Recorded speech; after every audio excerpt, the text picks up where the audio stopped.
He thought the power was dead. The building in Wolverhampton looked abandoned, half waiting for demolition, its windows dark and its corridors quiet. Darren Harris went inside looking for scrap, trying to make money during a time when he said he was struggling for funds. He moved through empty rooms with a phone light and the wrong assumption that the place had been cut off from the grid. In one room, a switchboard sat against the wall like a rusted cabinet. Copper bars and heavy components were hidden behind panels that looked old, inactive, harmless. Darren reached out and put his left arm on the equipment, and in that instant, the whole room became a flash. The voltage was massive. Accounts later described the cables carrying about 11,000 volts. The current hit him so hard it knocked him out and burned through him fast, melting skin and tissue in a way fire can't. He did not have time to pull away. His body locked, then collapsed. For a short stretch of time, his heart stopped before he was pulled back. When he came around, pain was immediate and total. His arms were ruined, his chest and abdomen burned, his face scorched. The shock had done more than sear the surface. It had injured him from the inside out, leaving damage that would keep unfolding as hours passed. He was still inside an abandoned building, and if he stayed there, he was going to die. He forced himself up and ran. Later accounts described him sprinting out despite the agony, desperate to reach help. He got out of the building and toward the street, trying to flag down the ambulance coming for him. By the time paramedics reached him, his injuries were catastrophic. They treated him as both a burns patient and a cardiac emergency, because electrical shocks can stop the heart and restart it into unstable rhythms without warning. The crew moved quickly, oxygen monitoring rapid decisions. He was rushed into specialist care because with high-voltage injuries, minutes matter even after the heartbeat returns. Burned tissue keeps swelling. Circulation can fail. Toxins from destroyed muscle can overwhelm the kidneys. Every system is at risk. At Queen Elizabeth Hospital, Birmingham, Darren entered a world of sterile air and constant alarms. Doctors documented third-degree burns across large areas of his body. The injuries included his face, arms, chest, and abdomen. The damage was so severe that he was placed in a medically induced coma. He stayed that way for weeks. One report described 27 days in a coma while surgeons prepared for what came next. The surgeries were not cosmetic. They were survival. Dead flesh had to be removed before infection took over. In a major procedure, doctors stripped away damaged tissue and replaced it with skin taken from his legs. Grafts were laid carefully, then covered, monitored, and protected as his body fought to accept them. Bandages became armor. Tubes and lines became lifelines. He was kept warm, hydrated, and watched around the clock for signs that his organs were failing under the strain. When he finally woke, he did not wake into relief.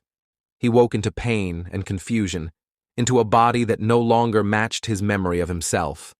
The burns had changed his face and hands. Reports later described that he lost his left thumb, both ears, and the tip of his nose. His arms had been burned so deeply that tissue had melted down to bone in places. Even breathing hurt. Even swallowing hurt. Every movement was a reminder of what electricity had done. Rehabilitation started before he felt ready, because waiting would only steal more function. Therapists stretched stiffening joints, pushed circulation into injured limbs, and worked to keep scar tissue from locking him into permanent limits. He had to learn what his hands could still do and what they could not. He had to relearn endurance after weeks in bed. He had to manage nerve pain that didn't behave like normal pain, the kind that flares and burns without a clear cause. And then there was the other part of survival, the memory. Darren could not erase the flash, the smell, or the moment his body stopped listening to him. Survivors of electrical injuries often describe a specific kind of fear afterward, a fear of wires, boxes, machines, even ordinary humming sounds. He lived with scars that people could see and with fear that people couldn't. He spoke later about how close he came to dying and what it cost to come back. His family learned what had happened in fragments. A call, a rushed explanation, then the long wait outside intensive care where no one promised anything. Doctors could give them numbers. How much of his body was burned, how badly, how long he would be sedated. But they also warned them that electrical injuries can keep declaring themselves. Swelling can cut off circulation. Infection can take hold fast. In the first days, the goal was to stabilize him long enough to give him a chance. Fluids were measured and adjusted to keep his blood pressure up without overwhelming his system. Blood work was tracked for signs that damaged muscle was breaking down and threatening his kidneys.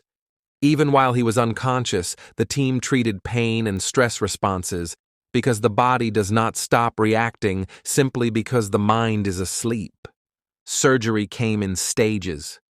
Surgeons returned again and again to cut away dead tissue once clear boundaries formed. After that came grafts, skin taken from his legs and laid onto areas where the original tissue could not survive. The grafts needed protection, and they also needed movement controlled in a careful balance. Too much motion could tear them, too little could lock him into permanent stiffness. Therapy began before he felt ready. Scar tissue tightened. Joints resisted. Leaving the hospital did not mean the danger was over.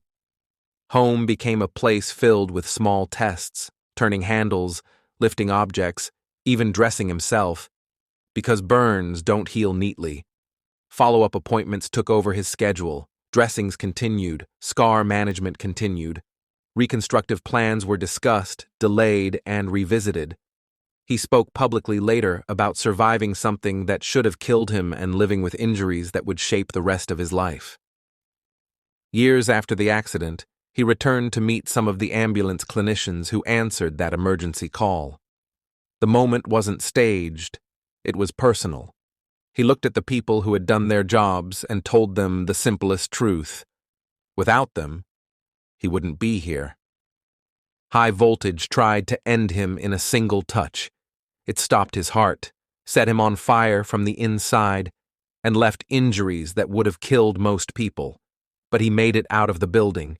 He made it through the coma. He made it through surgeries that stripped away what was dead and grafted back what could be saved.